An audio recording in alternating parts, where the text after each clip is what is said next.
You're totally right, Luna. Just look. I read this with my imagination. How could you read it? It's nothing but symbols. There are a few letters, but they're half erased. You should try and look in the dictionary. Maybe she's too lazy to look up the letters. She really was, Serena. Moon Podcast Escalation!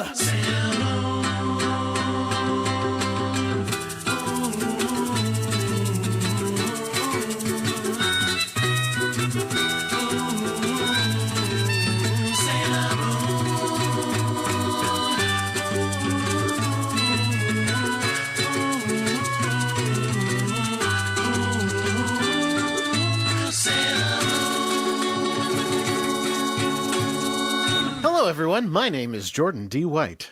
My name is Chris Sims, and this is Sailor Business. It's the podcast where we sit down with a friend each and every week and watch an episode of the classic 1992 Sailor Moon anime to talk about why it is that we love it so much. And today, it's weird. I'm not gonna lie. It's an unusual episode for a lot of reasons.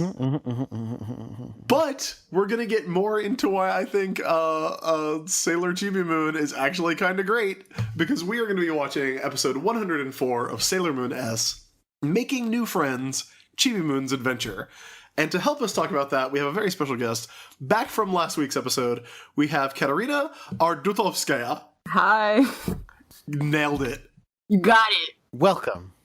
So, Kat, welcome back to the show. How are you doing? How have you been in the week since we last recorded? Oh, great. Been a great short week. Just flies by.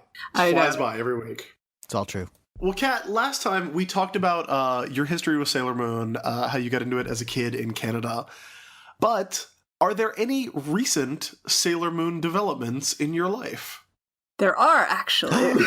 Let's hear them. I think it was like Bandai Premium. They just came out with these two new figures of Sailor Uranus and Neptune. And I got my hands on them finally. Well, pre-ordered them because they're coming out later this year. So I'm very, very excited for that. And also, I will be in Japan next month, so I'm very excited to see what kind of Sailor Moon goodies I will find. Oh, wow. Like, why are you going to Japan? For vacation, I guess. Oh, cool. It's kind of like a Christmas present to myself, but like in March. Awesome. That's awesome. Are you going to take the Sailor Moon tour that we have suggested, where you go to the actual Hikawa Shrine? Yeah. And find the statue of the little girl?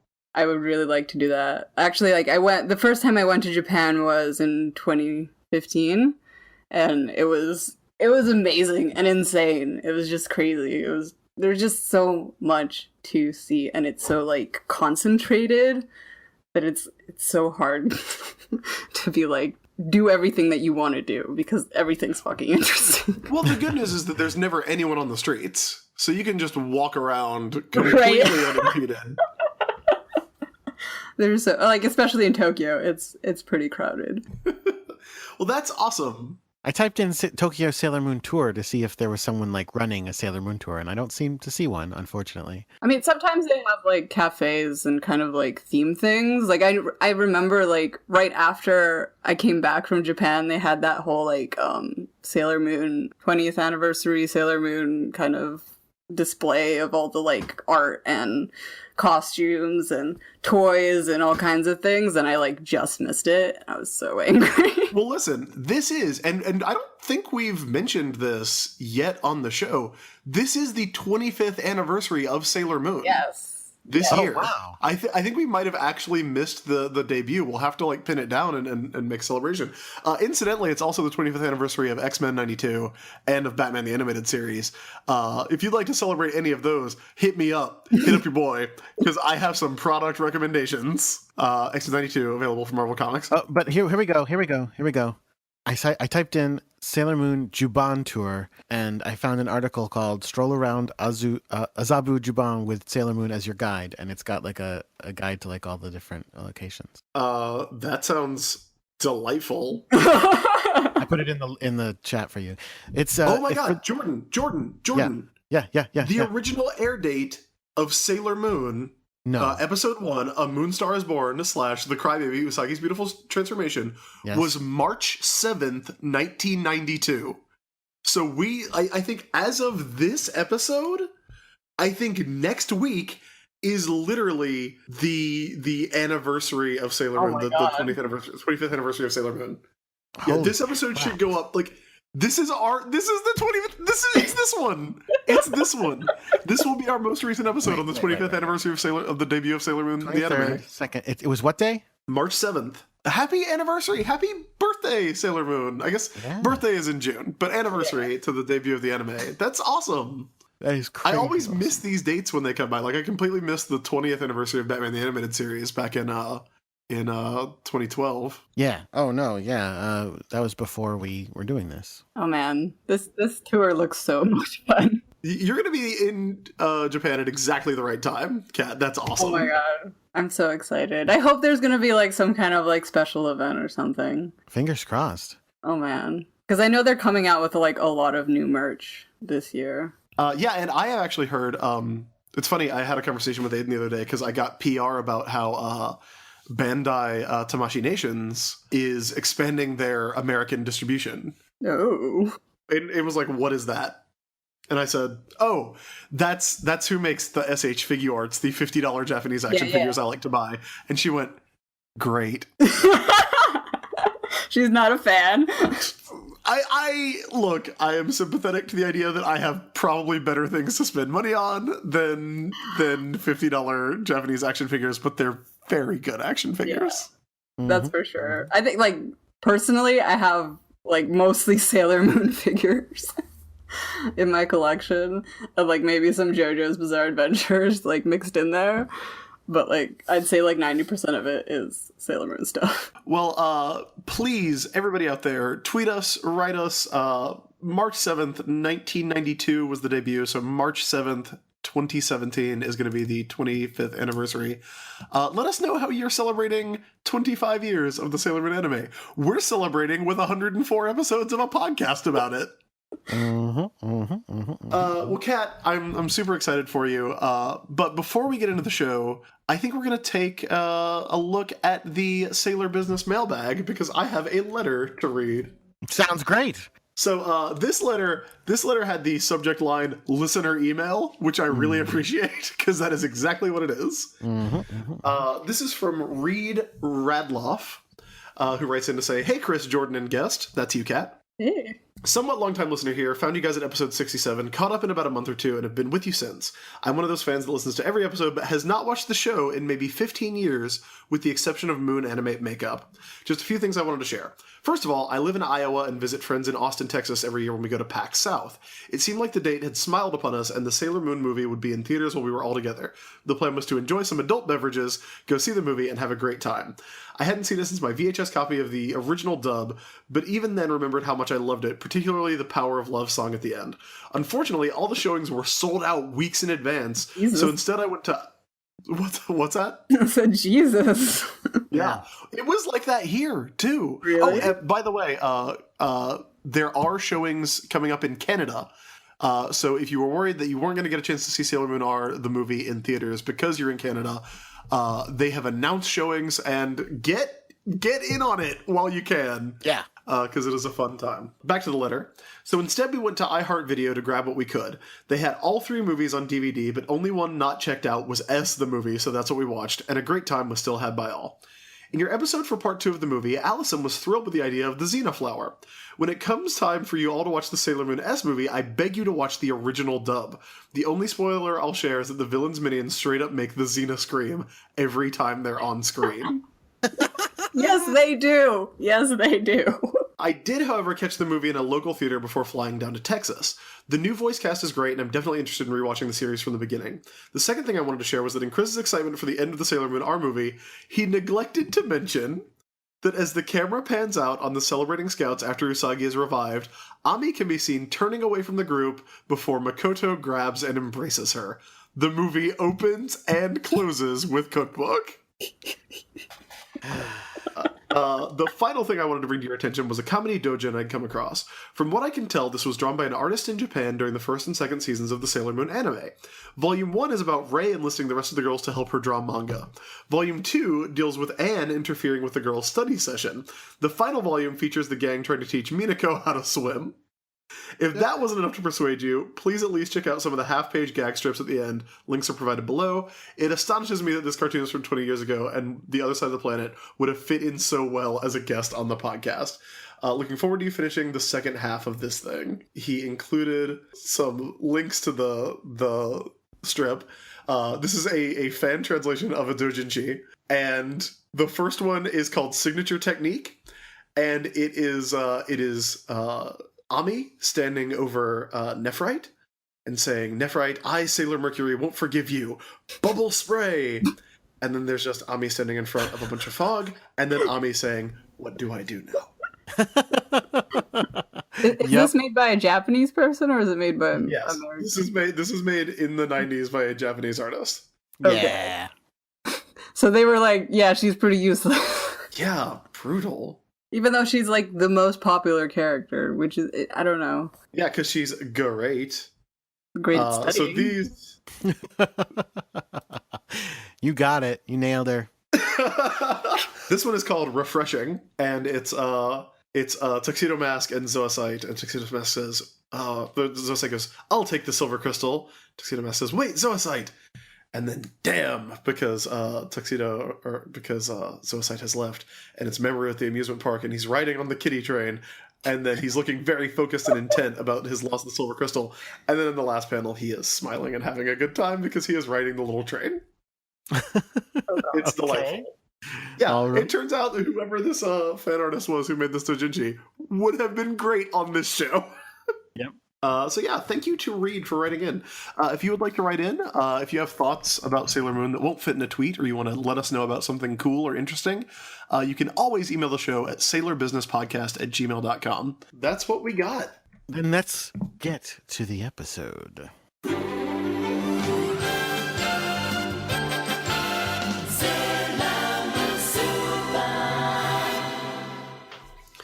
Jordan, Yes. today we are going to be watching... God, I've lost the frigging title. Oh, I'm a man. mess today. Oh. I'm like really Jordaning it today. We're gonna. Oh, you fucking piece of shit. We're gonna be watching Making New Friends: Chibi Moon's Adventure. Yes, that is the Japanese title. It's episode 104 of Sailor Moon S. But what is the title in the American version? Do you wanna guess? Since I don't know it, I get like you said the Japanese one. Well, no, Usually because I do. I already know the answer. So Okay. Does it have to do with the tea ceremony? Yes.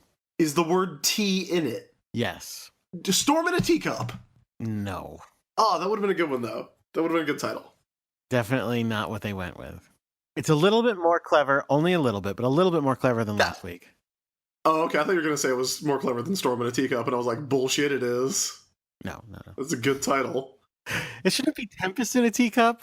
I mean, they're both phrases. One has alliteration, one doesn't. I Okay. don't know why you're getting hung up on this. Okay, go ahead. I did not expect to be dragged this way when I came out tonight. Alliteration's great. Is it called Tea Time for Evil? No, I'm afraid it is called Tainted Tea Party. Whoa. Whoa. Okay. Tainted. Very. Tainted. So, if you somehow missed out on last week's episode, Chibiusa is back and better than ever.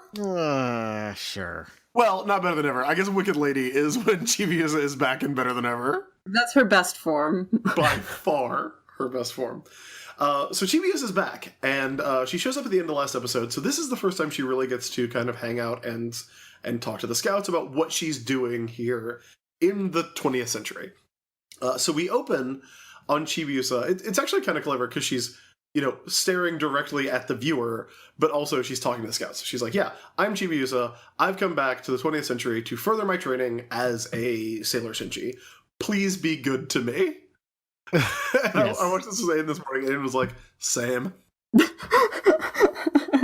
Chris, do you want to take a moment to tell everyone about the scouts' outfits?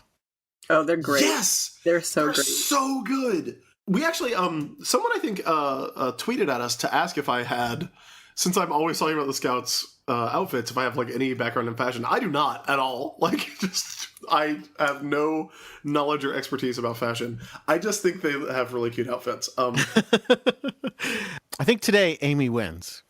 I really I think Makoto wins. definitely wins this one. Really? Oh, I don't know. I mean, Ami's a close second. So this is in order of how much I like them least to best. Ray's wearing her what is it called? Priestess uniform. Miko. Yeah. Ray's wearing her Miko uniform, which is fine. It's just like we see it all the time. It's not like new. Usagi is wearing a kind of like the vest top with it's like green with the pale pink bows down the front and shorts. Minako is wearing a pink blouse with kind of like puffy like cap sleeves and like an A-line skirt in pale green. It's very cute. Ami, I mean, like as you said, Ami is like very, very cute. She's got like a blue and white striped top and like a blue mini skirt, but also like a blue like neckerchief. It's like really like a cute little scarf. It's a really, really cute outfit for her. Makoto is wearing a red and white like go-go dress, like a mini dress with like thigh-high blue socks. That looks, I mean, she looks awesome. It is an incredible outfit. She looks super, super cool. And it's like it's sporty, but it's not like it's not like she can like she's not about to like go play volleyball, but she looks like she might like drive a race car. Like she looks really, really awesome. It's really cool looking. I mean, I still prefer Ami in this one, but she does look great. Kat, you're with me though. That it's Makoto with the coolest outfit. She's definitely pulling it this one. It's so good. It's the kind of outfit you can do when you're that tall. 5'6". I feel like it's something somebody would wear today, though. Yeah, sure. It really does look like it. I think Ami's outfit holds up too. Like it's definitely kind of it's got a little bit of neckerchief. I like it though. Oh, I love the neckerchief. It makes sense. Yeah, I think that should really come back. That's a cool look. Like her look is a little retro, but it's fun. It's a little retro, but it's like fashionably retro. So this scene kicks ass. It's another scene that is humiliating for Usagi, but it's a very funny scene. Also, we get like when it starts off, like all the girls get like kind of chibi versions of themselves because they're all getting like sweat drops over Chibiusa's introduction. So we not only get to see their cute outfits in this scene, we then get to see like super cartoony versions of those outfits. That's very, very cute. Like Ami's really cute in that one too. So yeah, it's true. Chibiusa has a letter from her mom. Yeah. But instead of giving it to Usagi, she gives it to Mina. Yes. And Mina reads it, and it's very simple. And it says, "Watch my kid, LOL, bye." It doesn't quite say that, but yeah, it basically says that. But the funny thing is like in the English dub. Oh yeah, they changed it. Well, wait, hold on. Wait, we'll get to that because I know what you're gonna say, and it's great. So I'll let you say it. But first, let's finish what it says in the Japanese, because in the Japanese dub, they're making fun of it because it's so short, it doesn't really have an explanation, and they're like, well, that makes sense because it is Usagi, and Usagi's kind of a dipshit. Yeah, Luna pipes up and she's like, yeah, Neo Queen Serenity is Usagi, so of course she sucks. And it's like, shut up, Luna, she's queen of the universe. You're gonna be dead by that because you're a cat. And then Mina goes, yeah, you have a good point. Take a look. It's all written with no kanji. The entire letter. So if you don't know Japanese, the language, kanji is the special characters that are all like more complicated and they're whole words in like one symbol. Well, kanji is basically what derived from the Chinese alphabet that the Japanese kind of borrowed. And so this whole letter is written out like syllabically with what is it called? Hiragana. Yes. Hiragana. Sorry. And she shows it, and everyone, hearts. And also hearts. Yes, and hearts. Everyone is mortified, including Usagi. She's humiliated. Now, Kat, go ahead. Tell us about what they bafflingly what they did in English. Real quick, Jordan. Okay. Before we move on from that, the scene where everybody kind of like freaks out after they're seeing the letter. Yeah. Can you go to that scene for me real quick? Right. Okay. So this is a good screenshot. So I'm sure you want to talk about like Usagi with her limbs all akimbo and her hair turning in loops. Yeah, I do. Yeah. left side of that real quick? No, I can't see on the left. Just look over the left side of that frame. Just real quick. Ray looks embarrassed. Yeah. No, further left. There's a red rope up in the air there. A little bit down. The top of Makoto's head. Further down. Makoto's neck. Further down. Makoto's boobs. We'll get there. Oh, don't turn it weird. Sorry, it was the spirit of Allison was coming over me. Yes, okay, yes, I see. It's definitely Ami. Ami is clutching onto Makoto. Is clutching onto Makoto. They're very good friends. God, these outfits are so cute. So cute. It's pretty great. It's pretty great. So, okay, so now, Kat, tell us. Well, they also point out that that you can tell that one character was written wrong and she erased it, which is pretty funny. But Chris, listen to what they fucking did in the English. It's insane. Go for it. Okay. I guess it follows the dumb it down for Americans theme throughout these episodes, where basically Mina says that it's written in an imaginary language. Yeah. What? Mina literally says, "I read this with my imagination." It's total gibberish. Right. And it's just wow. But when she shows it to the camera, it's still, she's holding up the letter, right? Yeah, it's still the. So it's in Japanese. Yeah. Guys. The language that everything is written around them at all times. For the entire show. I'm surprised they didn't overlay some kind of English text on it. Yeah, Cloverway was a little cheaper than Deke, and Deke gave up on that by the end too. Kat, be really careful when you go to Japan, because probably all the signs and stuff are going to be in some made up bullshit language that doesn't even exist. What the fuck, guys? But I've been studying bullshit language for a while now, so I think I'll be okay. Then read it with your imagination; it'll be great. Oh wait, do you read Japanese? Well, from watching Sailor Moon, I watched a lot of series with subtitles, so I've picked up Japanese through watching anime, which is ridiculous, but recently I've actually got a tutor and started actually learning Japanese, for real. Nice. Can you read the actual note that's on the screen? Does it just say what Mina says? I probably could. It will probably take me some time because I'm not very fast reader. Don't sweat it. Don't worry about it. It's imaginary anyway. It's all made up fake language, not like we have here in America. I know. So Canada, I guess. So also, let me tell you, that's shameful. It's so let me tell bad. you my favorite part of this scene is that after they all crowd around to see this letter and how embarrassing it is, for the rest of the scene, the cats are lying on the girls' heads. It's amazing. Luna is just on Ami's head, and Artemis is on Mina's head, and I am like, oh my god, why don't my cats do this? Here's what's fucked up. They could have completely flipped this scene around. Mina could have been like, yeah, look, it's written in Japanese. I know. And then everybody could have crowded around and been like, oh my god, Neo Queen Serenity is awesome. She's so smart. She's sending us back messages in other languages that she speaks now. Usagi, you're an idiot. When are you going to learn how to speak Japanese? They could have completely kept the same. That's me thinking about it for 2 minutes. Yeah. And not insulting an entire country. Well, I don't know. Maybe back then they were Americans can't handle it. They can't handle anything that's not in English or culturally Kids appropriated. aren't stupid. Is that you don't have to Yeah, let's not forget, this is an episode about a tea ceremony. I know. It's really Japanese. It's extremely Japanese. That could have been hey, they could have even said, wow, Usagi, you're really getting into Japanese culture stuff. Ever since that kimono festival last week, and now getting this message in Japanese. Jesus Christ, guys. No. I'm so mad at people from 1997. So after dubbing this fucking show, as they make fun of her for that and how lazy she is and how she sucks at everything, Rini says, oh yeah. They talk about her being clumsy, and Rini's like, yeah, I know she's really clumsy. Future Mars told me all about that. And then Usagi attacks Ray. They start having a fist fight. And she's like, it wasn't me, it was Future Mars. And she's like, that's you.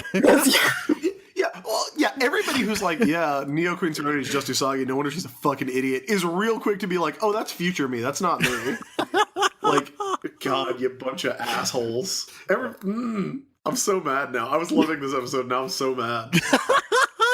This theme, I feel like, continues through the episode. There are other parts of this episode that have been changed to, like, fit American standards. Oh, I hope so. I hope there have been. No, not as much as you think. So then Mina finds there's another. Oh, there's one more note in here from future Usagi saying, "Hey, Usagi of the past, you should study because I should have studied when I was young. So study." This is future Usagi taking the easy way out. Yes. If you think about it, because if she convinces Usagi of the past to study, that means that she just automatically gets, like, you know, like a boost in brain power. It would have been great if we got some Back to the Future shit where, like, the harder Usagi studies, like, the better that letter gets and the more information it has and the neater the calligraphy is. Right? No. I stick by my theory that they can't actually change anything in this world. So we do get to see some of Neo Queen Serenity, who's a bullshit dummy, I guess. But now speaks with, like, this kind of, like, royalty accent. They could have even said, like, yeah, it's written in the language they speak in 1,000 years on the fucking moon. I'm so It's insane, dude. It's insane. Hey, you want to know something else weird? They also have Rini say that she's in the 21st century. So she's here. Well, they would have been dubbing this in like 1998, right? So right. They were just like, well, actually, it might have been in 2000. Yeah, this episode would have aired in America in June 30th, 2000. Oh, so really? It was the 21st century. Yeah. Okay, there you go then. Well, technically, it was the last year of the 20th century, but nobody gives a shit. Everybody calls it the 21st century. Yeah, there's no year zero. I have a question. What do they say in the new dub? Oh, good question. No, in the new dub, they just say like, "Oh yeah, she didn't use any kanji."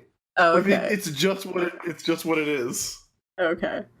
I didn't know if they, like, changed it. No, it's like Viz, unlike Deke and Cloverway, assume that you're not, like, rock stupid. All right, now we get to the fucked up part of the episode. So one of many fucked up parts. This is, I think, the fuckedest uppest part. Okay, so Chibiusa has, like, before she came back to the 20th century, Neo Queen Serenity, that sack of doorknobs who can't even write her own name, I guess, is like, hey, go back to the past, make friends. It's very important that you make friends. Now, I actually do know where this is going, because there's one friend that she needs to make, right? Sure. Okay. So, but Usagi tells her, "Hey, go back." Which again, to me, supports that. Again, really, she says it's for training, but she sends her back because she knows from her youth that she was back there. So she's like, "All right, we got to send her back." So she does the things she does when she's back. Yes, she tells her to go make friends. So we get Chibiusa kind of like wandering around, like going to where the kids go, Jedi style. Walking Jedi style through Maxfield State Memorial Park. And a kid drops a toy. Well, okay. A very specific toy. Very specific. And I think this is the key to understanding this next scene. Because he drops a toy of Shin-chan. Now, I don't know what that is. Can you help explain that to me? Kat, you might know more about it than I do, because I've never actually watched the anime. I have some idea of it. Like, it's like a very, like, old school popular character in Japan, where it's basically like this boy. It's an anime / manga based off of this, like, little kid and his, like, adventures and his, like, hooliganism, more or less. And he has this special move that he does on people, which they pretty much emulate that whole kind of, like, behavior in this one scene. Oh, is this the thing that the boy does? Is a thing? Yeah. So what happens, for those who don't know, is she picks up this toy. Well, if you're not paying attention, like, you're making smoothies in the morning. Yeah, and right. you miss the weird little Shin-chan reference, then this scene comes out of fucking nowhere. But that like really explains it a lot. So she picks up this toy. She sees a cute boy. I wrote down immediately creepy face boy because he looked fucking creepy to me. He just looks like a foreigner. He looks what? What did you say? A foreign, well, like what Japanese would describe as a foreigner, like, you know, like He that. kind of has Alan and Ann eyes. Oh, a little bit, yeah. Because he like I was looking at him and I was like, this like I was watching this with Aiden this morning and I was like, this little kid is wearing eyeliner and an ascot. Yeah. But she sees him and she immediately, it's like, oh, who's this Love cute at boy? first sight. Yeah, this must be what I'm supposed to be meeting. She goes, is this your toy? And he goes, yeah, and starts doing like the pelvic thrust at her. Oh my god. And that's not the worst part. And then he starts dancing around like a crazy person, saying all this weird shit. And then he rips off his pants and underwear and says, check it out, I'm an elephant. This is my true form. This is my true form. And flashes his junk in her face. It's fucking crazy. And then his mother grabs him and hauls him away. You can see clearly that he has both his shorts and his underwear in his hand. It is fucking mental. But in the Cloverway dub, it's totally different because, of course, they don't want you to assume that this kid splashed this little girl. What they say in the Cloverway dub is, like, he's asking her if she wants to see his Sailor Moon underwear. Right. But the funny thing is that, like, scene where he's flashing her, or maybe it's a little bit afterwards, he has both his underwear and his pants in his hands. You can see that he's holding underwear. I mean, it makes sense they left that in because we need to see this kid get bopped on the head by his mom, Right. And be like, "Hey, don't get your stuff out." Yeah, she says he says like, check, I wear Sailor Moon undies, and then the mother is like, cut that out. I'm gonna buy you some new underwear right away. Yeah. Like, you're not allowed to wear it anymore, something like that. And it's like, okay. I feel like the Shin-chan toy really kind of explained what that, like, I feel like the American version of this scene, like the equivalent, would have been like this kid like coming up and dropping like a Bart Simpson doll, Yeah. Eat my shorts. and then being like, yeah, hey, I'm whatever his name is. Who the hell are you? Eat my shorts, man. Right. Beavis and Butthead. Yeah, or like Beavis and Butthead, like, and him like pulling his shirt over his head and being Cornholio for a minute. Yeah. Like, but yeah, So, if you don't wait, so see that Shin-chan- doll or you don't know what that doll is, this scene is Weird. fucking wild. So Shin-chan goes around flashing ladies? There's a lot of flashing in this episode. Shin-chan, like, it's a weird little cartoon series, but yeah, like he that dude will run around with no pants on sometimes. Okay. Yeah. It's kind of just like a little comedy, like little episodes of like comedic things like preschoolers do, pretty much. I mean, look, I literally just Googled Shin-chan. I swear to God this is true. I just Googled Shin-chan and hit image search. The number 3 result is Shin-chan with no pants on, drawing a picture of an elephant on his junk. Oh, Yep. yeah, look at that. I'm not kidding. That's the number 3 result. Yeah, I see it. And I didn't actually want to see that today. But there it is. It's like Japanese people they don't have this thing with nudity that America does, or even Canada. It's natural over there, like especially if it's a little kid. It's funny. Well, I'll tell you. I mean, Rini didn't think so. Like, Rini was mortified to see this well, guy's she's a junk in little her kid face. and she's probably never seen one, so she's like, "Oh my god." Yeah, that's true. So then she goes about her business, having been mortified by that. And now here's another weird thing. So she sees this other, boy. Now here's the thing. I say boy because this is a boy character, but if they didn't say boy, I would never have known it was a boy because it's definitely drawn in the style of pretty girls on the show. And in the English dub, they just went, yeah, that's a girl. Well, it's not only that. He's wearing the kimono that he's wearing is a girl-styled kimono. they zoocided him. Yeah. But, like, and also, his name is Tamasaburo. Well, they meet Tamasaburo, and I actually looked it up to see, like, what like if this was a thing. And as far as I know, he is named for Bando Tamasaburo, who is a kabuki actor, like a well-known kabuki actor, who, and of course in kabuki, much like in like old like Shakespearean plays, it's all men. It's the opposite of the Sailor Moon musical. Yeah. It's all men, and so he was known for playing female characters. Huh. Okay. So I think that's where his name that is what his name is a reference to. That he is essentially a male character playing what is a traditionally female role in the tea ceremony. Well, but which is very strange because again, it's a cartoon. So like, you know what I mean? Like, it's not like they drew him like a boy; they just drew him like a woman. And in fact, he was played by a woman. But in the voice actress who played him.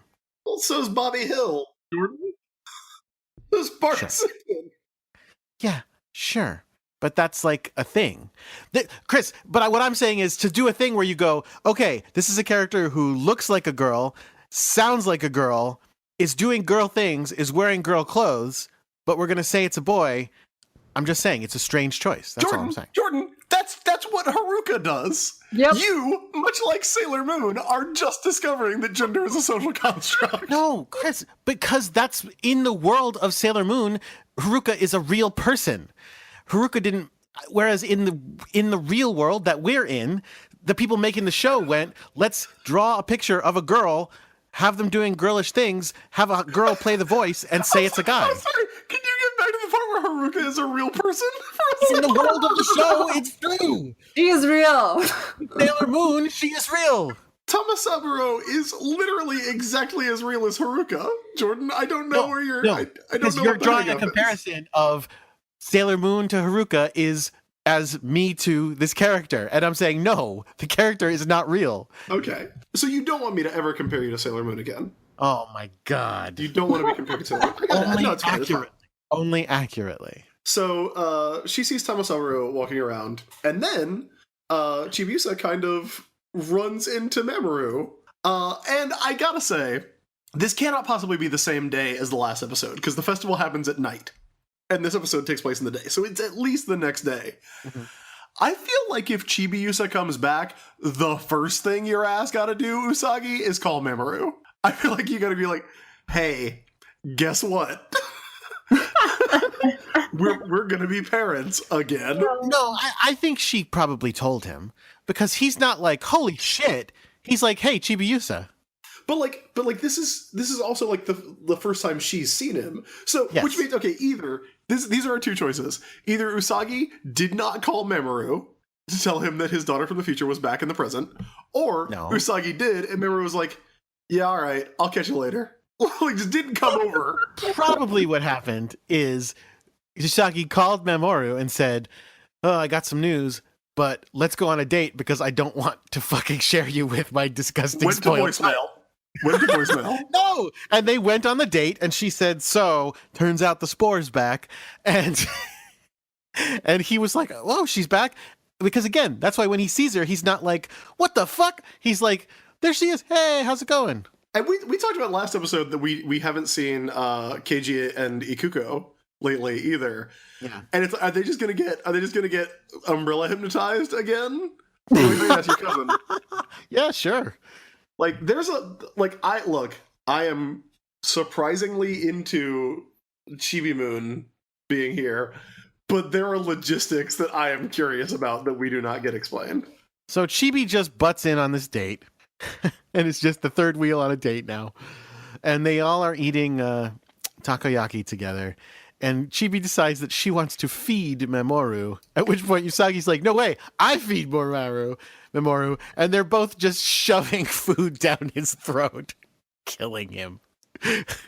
While he's choking and they're arguing about it. Yep. Yeah, unfortunately it doesn't take. Oh. But at the same time, like in the Japanese dub, they're eating this thing called takoyaki, which is basically like little cooked pancakes with squid in them. Sounds like some bullshit fake food they'd have in a fake country that doesn't even have a language. Right, and then Chibiusa is like, no, I'm going to feed him popcorn. And I'm like, popcorn? No, that's in the dub, I thought. Yeah, that's in the dub. Like, she Yeah. says popcorn. I'm like, where do you get popcorn from here? Ridiculous. Anime, like, I mean, I'm sure everybody listening to this knows about jelly donuts, right? Oh yeah. Like jelly about donuts that. instead of onigiri, Yeah. which is like such a crazy thing because food is such a weird thing that is like extremely cultural. Like it's even regional. Like within America, like I can't get the same food. Like when I go to Seattle next week, I can't go to the Waffle House because they don't have those out there. You know, like I can't get Bojangles. But you could get a jelly donut. But I could get like a jelly donut. But like food is something that's so tightly regional and it's so tightly cultural. It's such a weird thing to be like, oh, we're just gonna pretend it's something else. Because I feel like if you can accept that Pokemon exist, like if you can accept that there is a kingdom on the moon that these children have come from, you can accept that this is happening in Japan. You can accept that they're eating takoyaki, and maybe you go, hey mom, what's takoyaki? Hey dad, what's onigiri? And then you find out and you've got a delicious new food. Maybe they just don't want the parents to feel stupid because they don't know. Well, you know what you do? You go, hey, I'll find out. We have had sushi in America for quite a while. That's all I'm saying. But it's not like the sushi in Japan. No? Like the sushi in Japan, they don't serve you rolls. What? Sushi in Japan is basically fish on rice. That's what sushi is. They don't The do rolls is an American construct. No. Yes. What? Much like burritos. Yes. What? Burritos also an American concept. Burritos are Californian, dude. Are you fucking kidding me? Are you like seriously mind blown by this right now? Yes. Like the only kind of so quote unquote roll thing you would find in Japan is maybe like a cucumber roll, but not like these giant things that we have with like all kinds of fish and cream cheese and whatnot. That's totally American. Yeah. I feel like it's such a simple cultural thing, but it's a cultural thing that like it's a thing that always gets like tossed around as being like a marker of like a foreign culture or a foreign society or a foreign country is like, you know, you always go to like, you know, the food they eat and that like kind of creates these divisions. And I feel like if we just told children that onigiri exists, we could end racism. And that's kind of a joke, but it's also kind of not a joke. Racism and picky eaters. Yeah. If we didn't have to tell kids, oh, don't worry, they're eating good old-fashioned American donuts, like then we could make some strides. That's all I'm saying. I think it's crazy. And also Japanese food is delicious. So It is so good. yeah, onigiri's great. Try it. Kids of the early 90s, try onigiri. You'll like it. I'm still struggling with this. I want some evidence. I want some evidence. I'm trying to look it up and I can't find anything. That's crazy to me. And sushi's a very like, I guess, eventful food. It's not like I'm gonna go eat sushi. Like it's like we have like a party, we're gonna have sushi, or like I'm going here specially to eat sushi. They don't do it. You're saying they don't do it casually. It's not like America where it's like, oh, I'm gonna have sushi for lunch. What? Fucking hell. I might be wrong about burritos, but I did once go to a Mexican restaurant that literally had a sign. It's in New York. It's over on Avenue A. It's called La Lucha. You should go there. It's awesome. But then they had a sign that said, like, we serve authentic Mexican food. We do not serve, and in quotes, burritos. I mean, I guess, like, what's the most common sushi roll? Well, it's like California roll. So that sort of seems to suggest it's from California. But Yeah, dog. Which is Fucking like, hell. which there's nothing wrong with that either. There's nothing wrong with like, you know, like English curries or American burritos or any of like. There's nothing wrong with it. It's just like adapting food to a new culture. Like I feel very passionately about food. That's all. That's all. Because like Indian curry versus Thai curry versus Japanese curry, they're all different. Yeah. There's nothing. You know, there's nothing wrong with hayashi rice. isn't that your favorite dish? That's a throwback to an old episode. Oh yeah. All right, where were we in this episode? I don't. Oh, so right, then they show up. Yeah. Then as Memoru is choking and Usagi and Chibiusa are perfectly willing to watch their lover and father, respectively, like die in front of them. Haruka and Michiru show up, and again, go immediately into watercolor.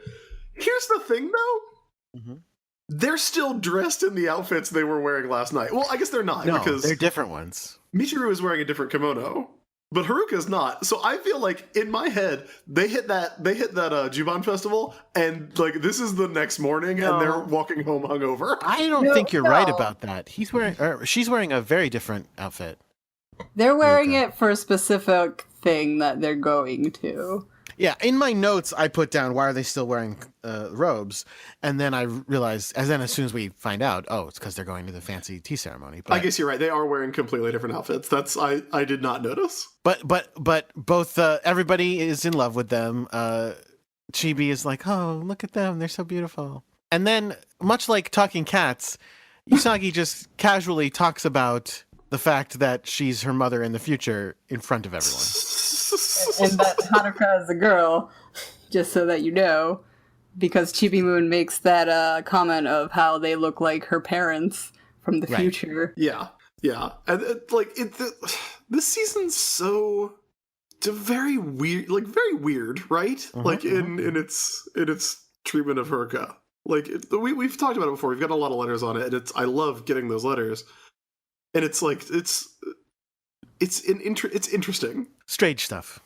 So they're going for tea. How about? First of all, Mamoru stops joking and tells them off, and is like, "What the fuck?"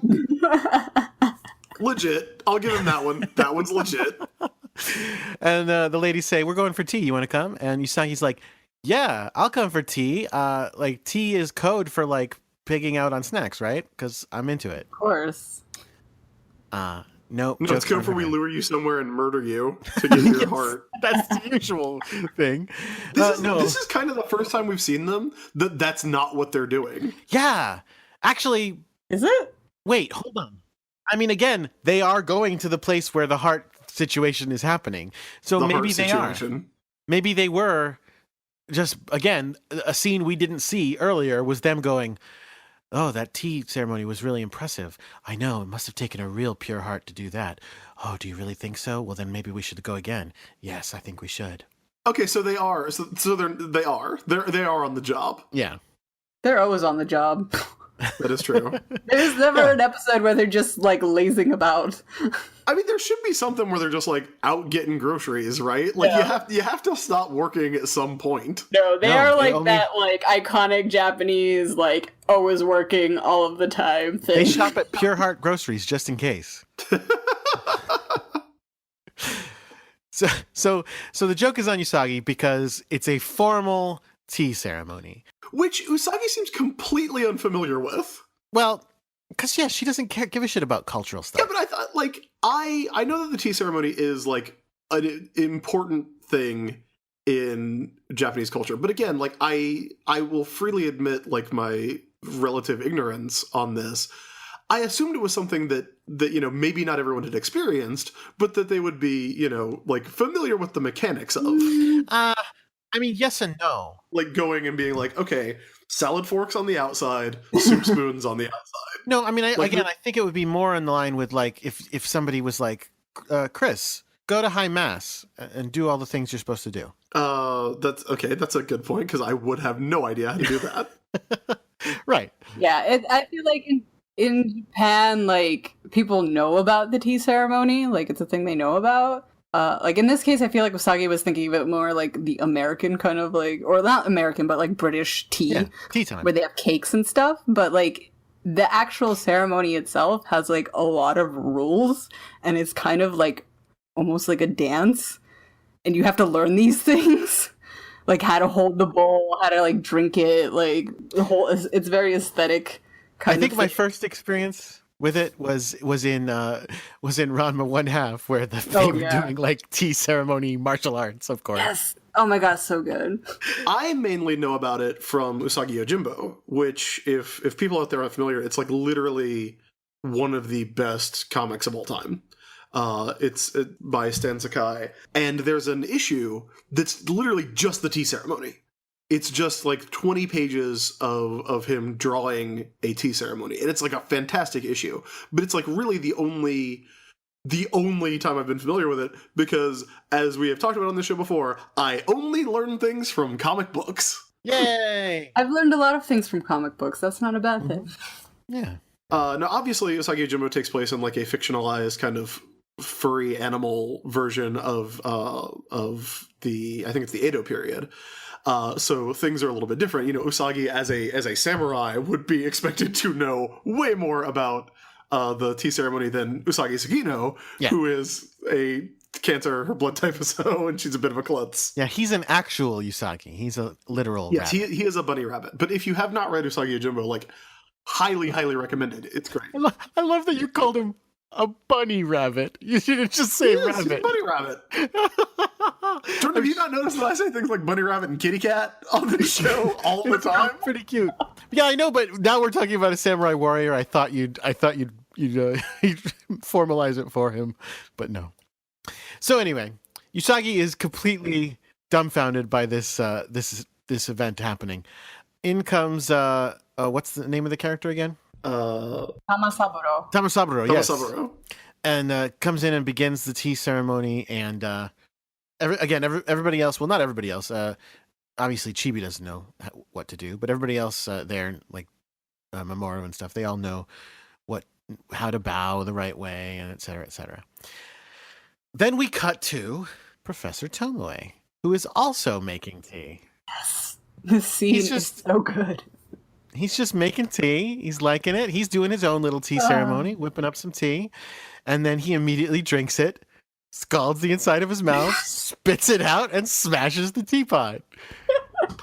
Yeah, before we get to that, just real quick, like, we see Chibiusa looking at Tamasaburo, and like we get like a title card behind her, and it says, "This one's okay," which I thought was like a perfect way to like represent, like, I want to be friends with that person. They're probably pretty okay.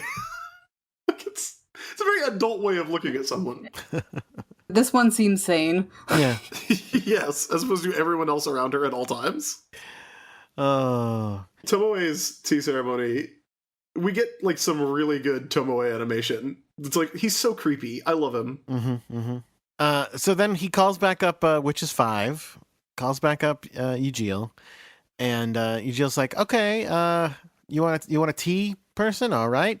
Here's this guy doing tea stuff. Perfect. I'll send it out. He's like, great. I love that she's basically just Googling people. Yeah. She's like, oh yeah, drums, got it. Gotcha. Found you a drummer. Drum Pure Heart. Okay. They have a really great Yelp rating, so I'm pretty sure that they've got a pure heart. Yep. He does his new factory production on a tea cauldron. I don't know what to call it exactly. It looks like a little cauldron. It's basically the traditional teapot. I mean, not teapot, but like where they boil the water. And she gets packed away into the metal box, put into the car. The car this time comes out on a runway at the airport. I don't know why. And she's off. Cut back to the... This is a pretty great part. Cut back to the tea ceremony where Usagi's feet have completely fallen asleep. Yes. They've gone completely numb because she's sitting on them. Yeah, because you kind of sit on your knees. It's a good stretch for your quads, by the way. Just heads up if you need to stretch them out. I will say, Jordan, like to what we were talking about earlier, there is a scene in this, and it's kind of the first time I think that we realized that Tamasaburo is meant to be male. Is when Haruka refers to him as he. Yeah. No, they called him he. Dr. Tomo did, and I was making smoothies, dog. I'm sorry. Tomoe called him a him, and Rini was like, "Look at that cute boy." No, she didn't say that. I missed that. I thought she did.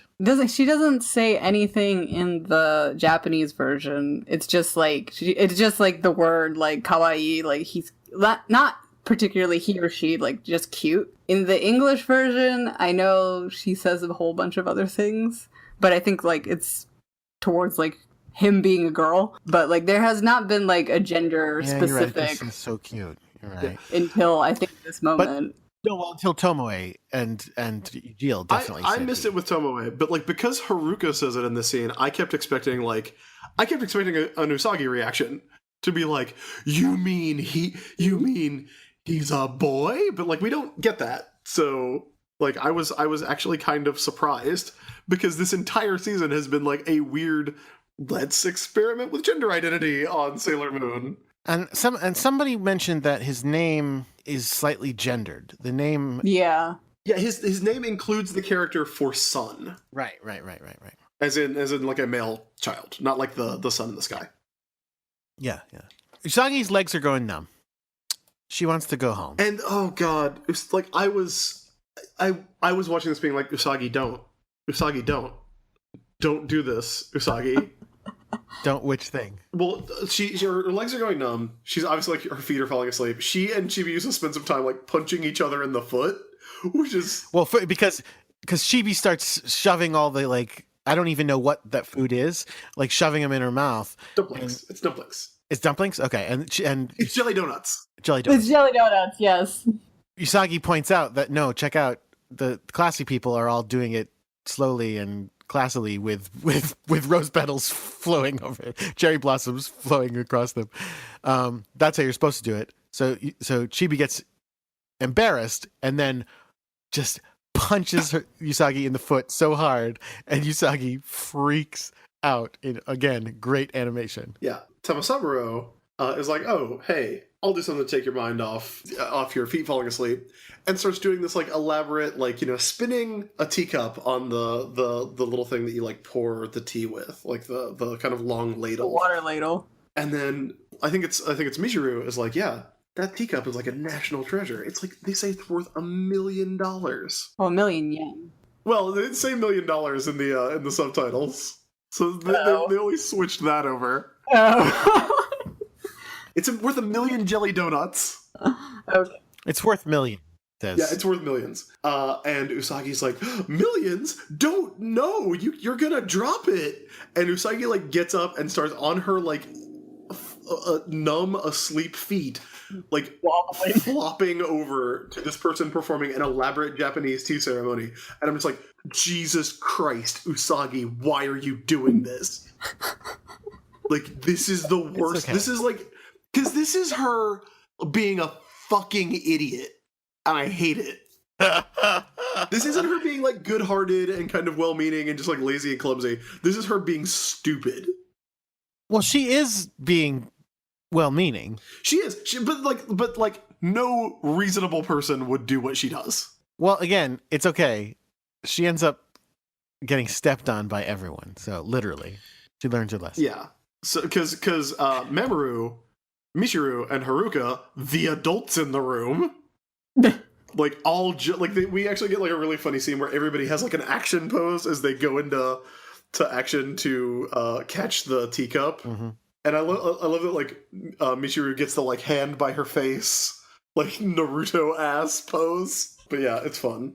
It's fun. Like, God, Usagi, why did you do that? It was dumb. It was dumb that she did that. But it all works out. It doesn't get smashed, thankfully. Well, Usagi gets smashed. Yes, but she's fine. Which brings us to the act break.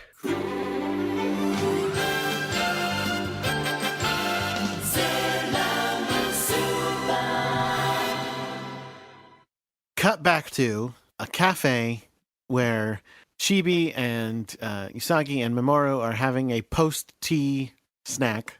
Well, Mamoru seems to be having more tea. Usagi's having Mamoru seems to have like a tea or like an espresso. He's got like a small coffee cup.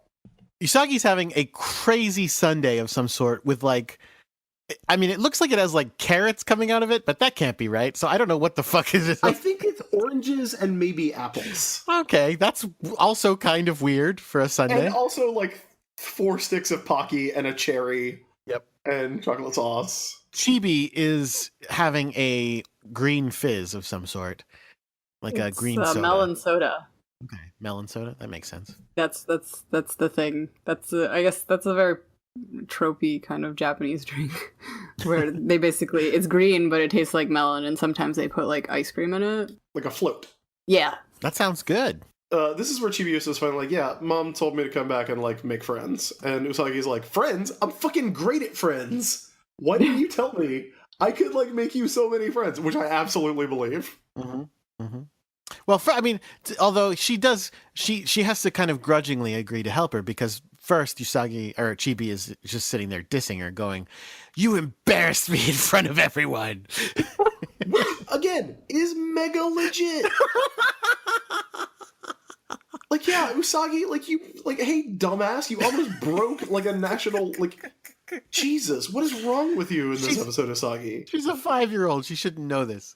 So, but they team up, they shake hands, and later that day or the next day, Usagi's wearing the same clothes. So later that day. It's later that day because or else UDL has been driving around for, like, a day and a half. Oh, right.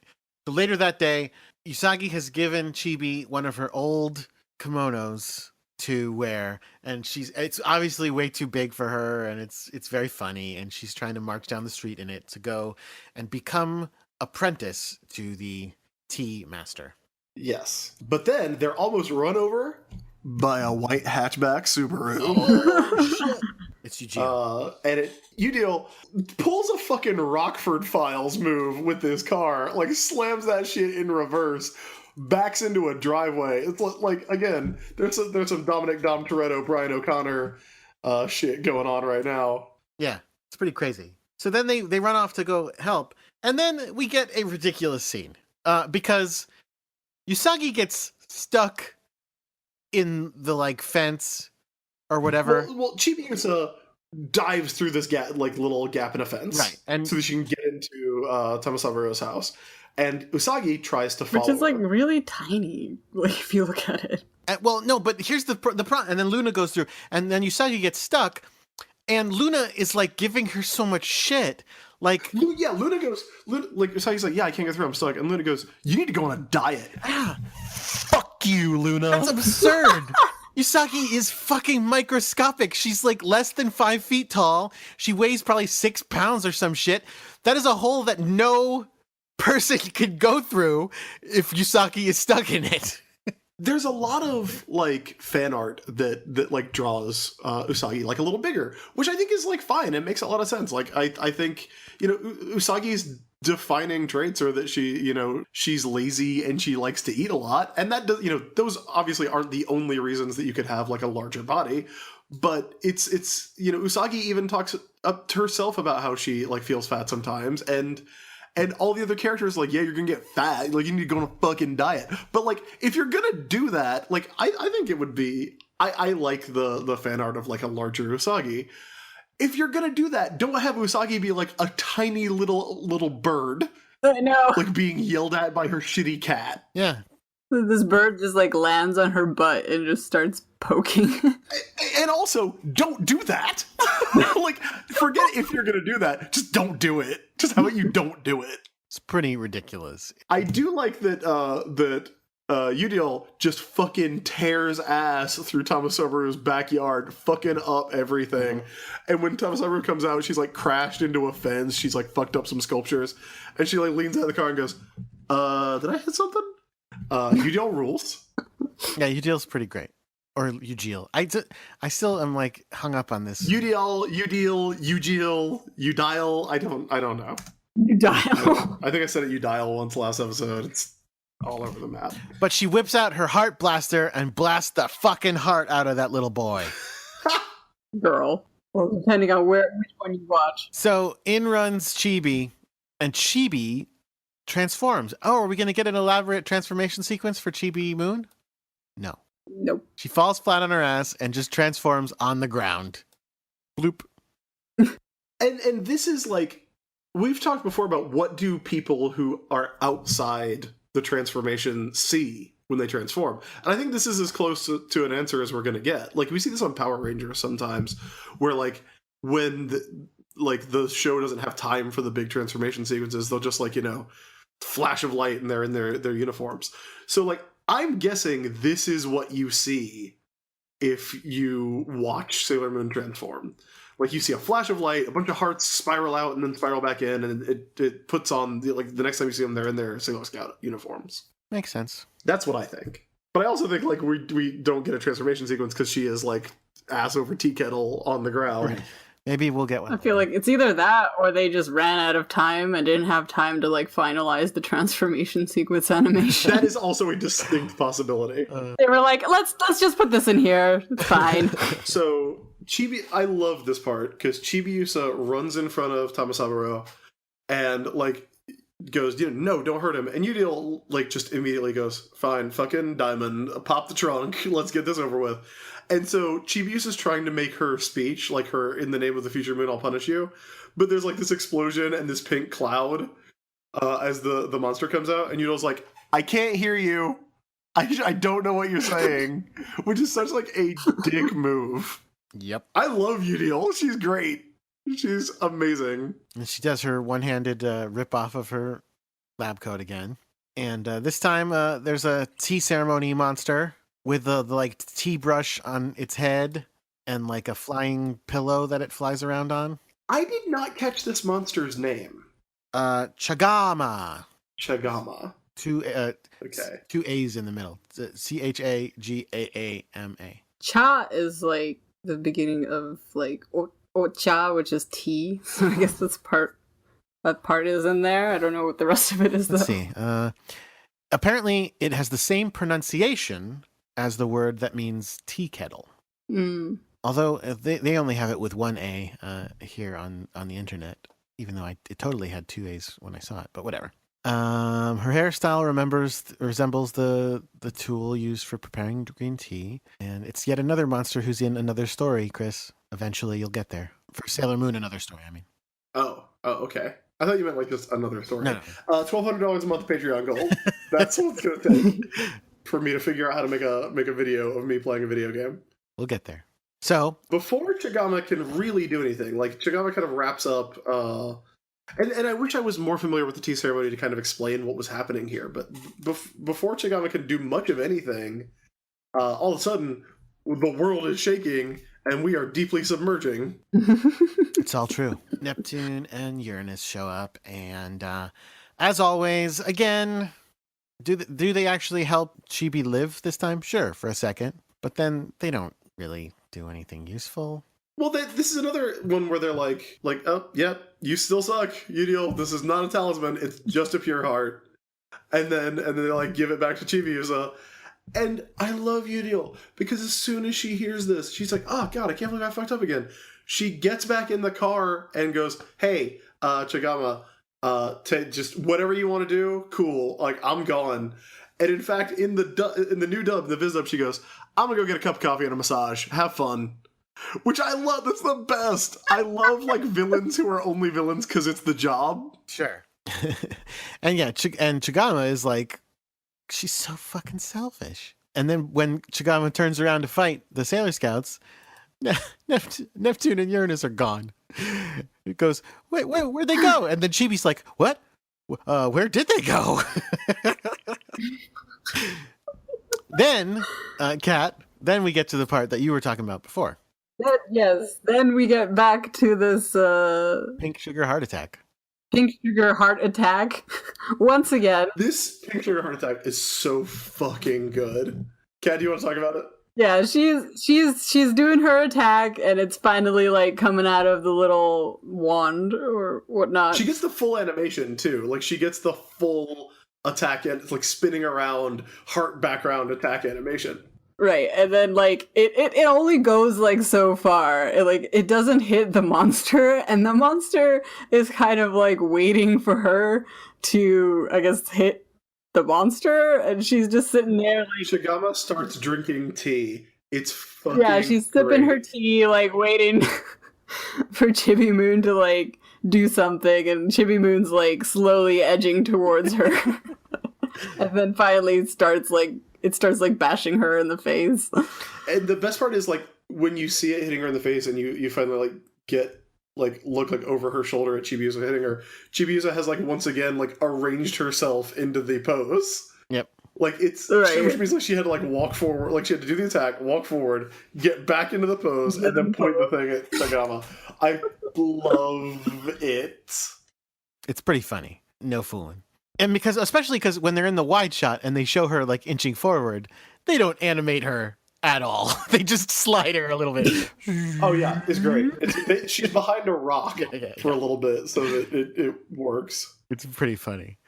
That's when Luna and Usagi show up, and Luna's like, "Oh shit, Chibi's fighting on her own. Transform!" And then Sailor Moon transforms and says, "Leave the rest to me," which is fair because this is kind of a weird one. The rest of it, because it happens pretty quick, if I remember correctly. What do you mean? What happens? Like I feel like I was expecting there to be more of a battle, but I feel like it ends pretty quickly. Oh, no, there's like 0 seconds of a battle. Yeah. Like, well, first of all, I should say Chigama again continuing with the casual violence towards children, just like slaps Chibi Moon down onto the ground. It's so satisfying.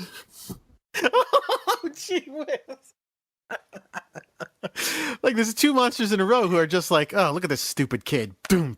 And then she comes after Sailor Moon, throwing hot tea around. That's the battle. yeah. And then Chibi saves her again with the pink hearts. And there's also a scene where like Usagi has to hold Chibiusa up while Chibiusa's in the attack pose. Yeah. So funny. It's pretty funny. For a battle that like everything happens super quickly, like it's full of like these really great comedy moments, because if you know the Moon Spiral Heart Attack pose, like it ends and you're kind of on like it's kind of the Princess Leia Star Wars poster pose, right?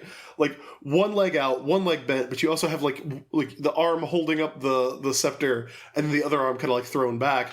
And so when Usagi's holding her up in the pose, like Chibiusa's like pushing on Usagi's face. It's like really, it goes by so quickly, but it's such a great little bit of animation. But before they can get hot green tea poured all over their faces,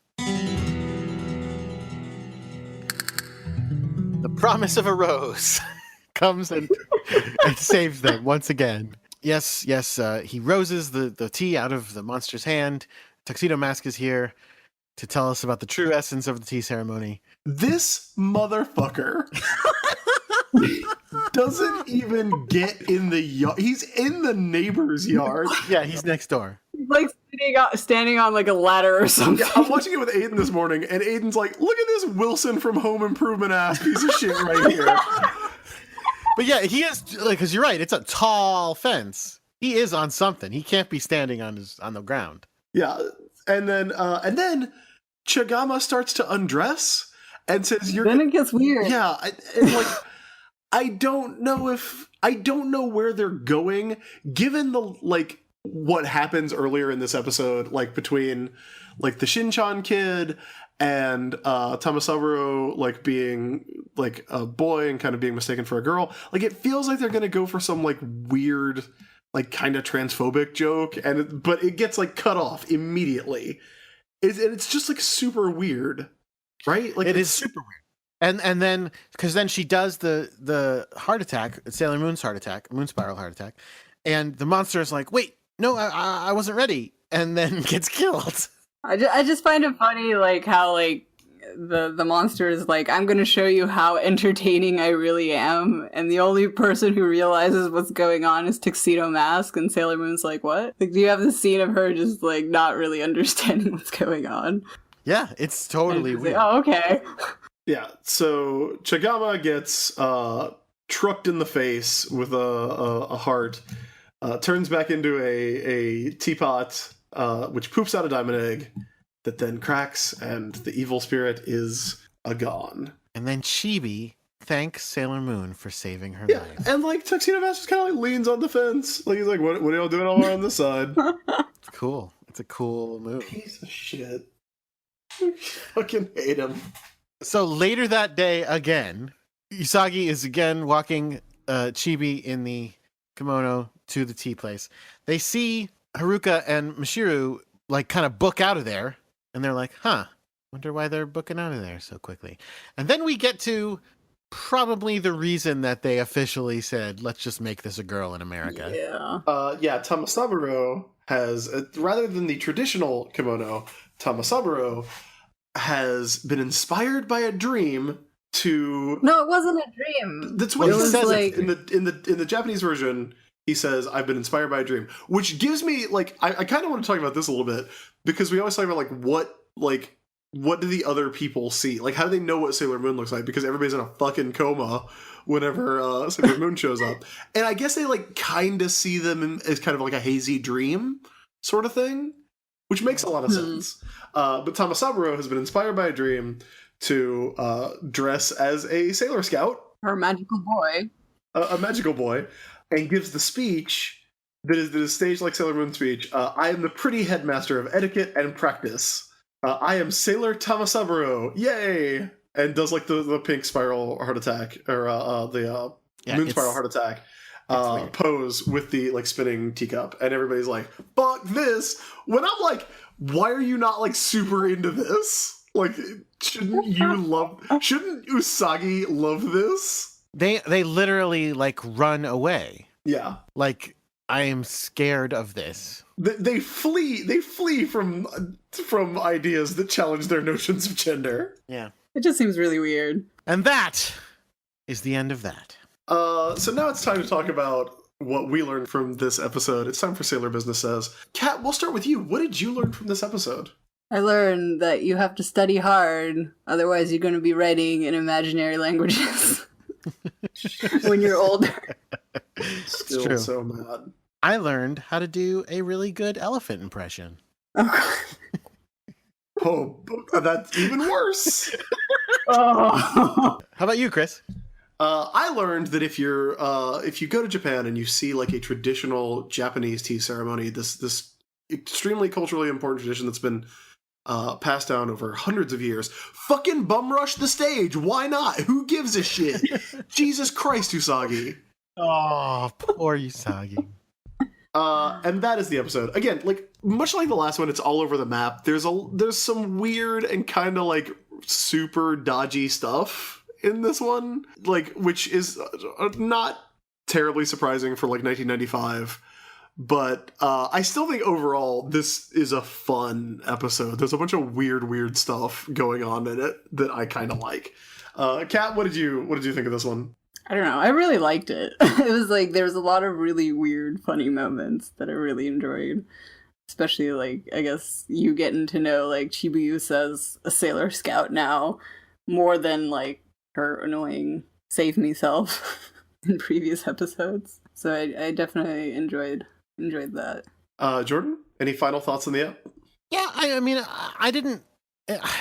It's not an episode I love, but it still had some funny stuff in it. It's not like a badly done episode. It's just one that's like, oh, okay. I honestly feel like this one, I was really, and I know you were too, I was kind of dreading the return of Chibiusa. Because I've liked S so much so far. And R was just a slog. Like, R was a battle to just keep going, even though it had, like, honestly, like, some of my favorite episodes and, like, a handful of my favorite villains. But so far, like, Sailor Chibi Moon is, like, such an upgrade from Rini, you know? Like, she's fun, like, the attack is fun. They're actually using her in fun ways. Like, this episode with Usagi, like, swinging her around while she does Pink Sugar Heart Attack. Like, really, really fun. And I hope that continues in the future going forward. So yeah, I thought it was extremely fun stuff that I would highly recommend. But yeah, that does it for the episode. Before we let you go, Kat, where can everybody find you